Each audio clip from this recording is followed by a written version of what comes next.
ইয়া পৃথিবীর মুসলমান, আল্লাহর জমিনে আল্লাহর নেককার বান্দা যারা, আল্লাহ রাব্বুল আলামিনের প্রিয়তম বান্দা যারা, এই বান্দারা এমন বান্দা হয় যারা আজান মসজিদে হওয়ার পর আমার বাজান যার কলবের ভিতরে আল্লাহ রাব্বুল আলামিনের প্রেম, নবী পাকের প্রেম সৃষ্টি হয়ে যায়। ফজরের নামাজ পড়ার পরে আল্লাহর কিছু বান্দা আছে কখন জোহরের আজান হবে, আর জোহরের নামাজ পড়তেই এসে জোহরের নামাজের পর আল্লাহর বান্দা মনে মনে চিন্তা করে কখন আসরের আজান হবে। আল্লাহ রাব্বুল আলামিনের নেককার বান্দারা ফজর পড়ার পরে জোহরের নামাজের অপেক্ষায় থাকে। জোরে কন্যা সুবহানাল্লাহ। ওই বান্দা সফল, ওই বান্দা আল্লাহর কাছে গ্রহণযোগ্য, যেই বান্দা আল্লাহর ঘর মসজিদে এসে এমন ভাবে বিনয়ী হয়ে যাবে, কপাল কানা রাব্বুল আলামিনের দরবারে ঝুলিয়ে দিবে।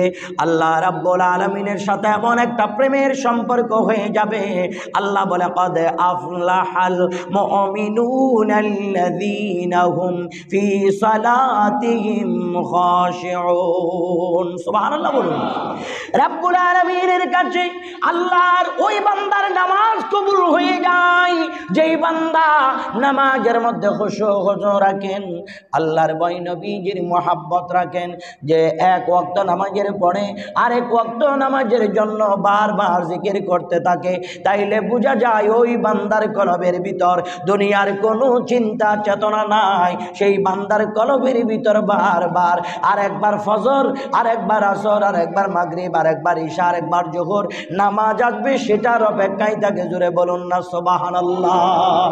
আল্লাহর প্রিয় নবীর নুরানি চতুর্থ খলিফা আম্মা জান খাতুনে জান্নাতের নুরানি স্বামী ইমাম আলী মাকাম সৈয়দনা ইমাম হাসান, সৈয়দনা ইমাম হোসেন রাদিয়াল্লাহু তাআলা আনহুর আব্বা জান, আপনারা শুনেছেন শেরে খোদা আলীর নুরানি পা মুবারকি যখন তীর নিক্ষেপ হলো, সাহাবীরা তীর বের করতে চায়, এত ব্যথা লাগে, তীরের দনু বের করবার পারে না, এত ব্যথা লাগে। আল্লাহর হাবিবের ওই প্রিয়তম গোলাম মাওলায়ে কায়নাত হুজুর শেরে খোদা আলী, সবাই বলে আলী যখন নামাজে দাঁড়িয়ে যাবে ওই টাইমে তোমরা তীরের দনুটা বের করবা, কারণ আলী জমিনে যখন দাঁড়ায়া নামাজের নিয়ত বেঁধে ফেলে, আলীর দেহ তাকে জমিনে রু চলে যায় আল্লাহর আরশে।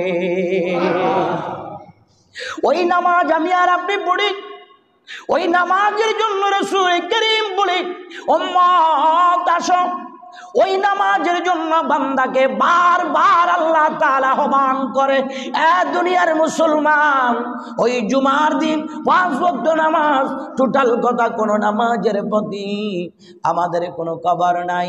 আমরা মনে করি পাওনা টাকা যেমন পাইলে আমাকে সম্মান করে, আমাকে গালি দেয় না, একসাথে হিসেব করে একদিন দিয়ে দেবো, যেহেতু আমার কাছে হিসাব চায় না, ওই হিসাব করে আমরা বসে থাকি। ফজর, জোহর, আসর, মাগরিব, এশা একেবারে ব্যবসা শেষ করে রাইতের 12টায় পড়ার জন্য। দুনিয়ার মুসলমান, দেখা গেল 5 ওয়াক্ত নামাজ না হয় তুমি হিসাব করে রাইতের 12টায় পড়লা, আর জুমার নামাজ তো আলিদা পড়ার কোনো সুযোগ নাই। এই জুমার দিনে আজান হওয়ার পরও আল্লাহর এমন বান্দা আছে ব্যবসা নিয়ে বসে আছে, নামাজটা যদি কাজা হয়ে যায়, ওরে আল্লাহর বান্দা মাওলায়ে কায়নাতের দরবারে তোমার চেহারা কেমনে দেখাইবা? আল্লাহর দরবারে তুমি কেমনে চেহারা দেখাইবা? এই জুমার নামাজের আজান যখন হয়ে যাবে, ইমানদারের ভিতরে ইমানি চেতনা, ইমানি স্পিড এমন ভাবে বের হওয়া লাগবে, আজান হওয়ার আগে আগে গোসল করে, আজান হওয়ার আগে আগে পবিত্র হয়ে সেজে গুজে আল্লাহর ঘর মসজিদের দিকে তুমি রওনা হয়ে যাও। আল্লাহর প্রিয় নবী সরওয়ারি কায়নাত সাল্লাল্লাহু আলাইহি ওয়াসাল্লাম বলে, উম্মত রে, মসজিদের গেটে দুই পাশে রহমতের ফেরেশতা দাঁড়িয়ে আছে রহমতের বালাম নিয়া। ও উম্মত, তুমি যখন দাখিল হবা, প্রথমে ওই ফেরেশতারা তোমার আমলনামার মধ্যে একটা ওট কোরবানির সওয়াব লিখে দিবে। দ্বিতীয় নাম্বার, ওই প্রথম যে ব্যক্তি প্রবেশ করলো একটা ওট আল্লাহর রাস্তায় কোরবানির সওয়াব আল্লাহ তার আমলনামায় লিখে দিবে। আর দ্বিতীয়বার যিনি প্রবেশ করলো, আল্লাহর হাবিব বলে, সুম্মা কাল্লাযী ইউহদি বাকারাতান, আল্লাহর রাসূল বলে দ্বিতীয়বার যিনি আল্লাহর ঘর মসজিদে এরপরে প্রবেশ করবে তার আমলনামার মধ্যে আল্লাহর রাস্তায় একটা গরু কুরবানি দিলে যেই সওয়াব, জুমার দিন দ্বিতীয়বার যিনি আল্লাহর ঘর মসজিদে দাখিল হয় আল্লাহ তাআলা তার আমলনামার মধ্যে সেই সওয়াব লিখে দেয়। সুবহানাল্লাহ।